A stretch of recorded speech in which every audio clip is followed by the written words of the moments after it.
Passport আমাদের প্রবাসীদের oxygen বলেন, লাইফ বলেন, এটা হচ্ছে আমাদের সবচেয়ে গুরুত্বপূর্ণ পার্ট। এটা অবশ্যই প্রয়োজন, এটা ছাড়া প্রবাসে চলা সম্ভব না।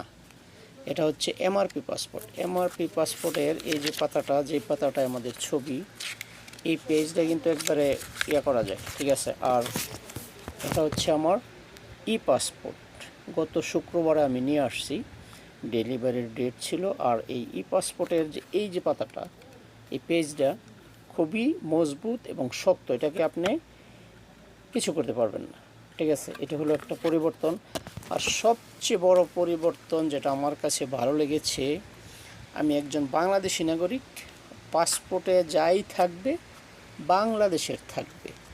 যেরকম এই এমআরপি পাসপোর্টে কান্তিজির মন্দির, যেটা পাসপোর্টে নাই। এরকম আরও অনেক কিছু আছে ভারতের যেগুলি ছিল, এটা কিন্তু পাসপোর্টে নাই। এই বিষয়টা আমার কাছে খুবই ভালো লেগেছে। আরেকটা বিষয় হচ্ছে আপনার এই যে পাসপোর্টের ছবিটা দেখতে পাচ্ছেন, 3 জায়গায় ছবি দেওয়া আছে। এই যে এক জায়গায় বড় করে, আর এই যে উপরে আছে ছোট করে, এর নিচে এই যে আরেকটা, 3 জায়গায় আপনার ছবি দেওয়া আছে, যেটা আমার কাছে একটু ভালো মনে হয়েছে। যাই হোক, এখন প্রশ্ন হচ্ছে, আপনাকে অবশ্যই পাসপোর্ট করতে হবে। কখন করবেন, কিভাবে করবেন?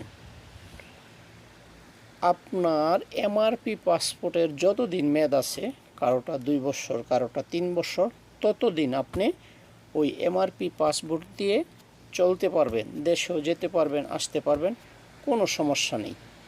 এই পাসপোর্ট সম্পর্কে আপনার জানতে হলে আমার পরবর্তী ভিডিওগুলো আপনাকে দেখতে হবে। খোদা হাফেজ।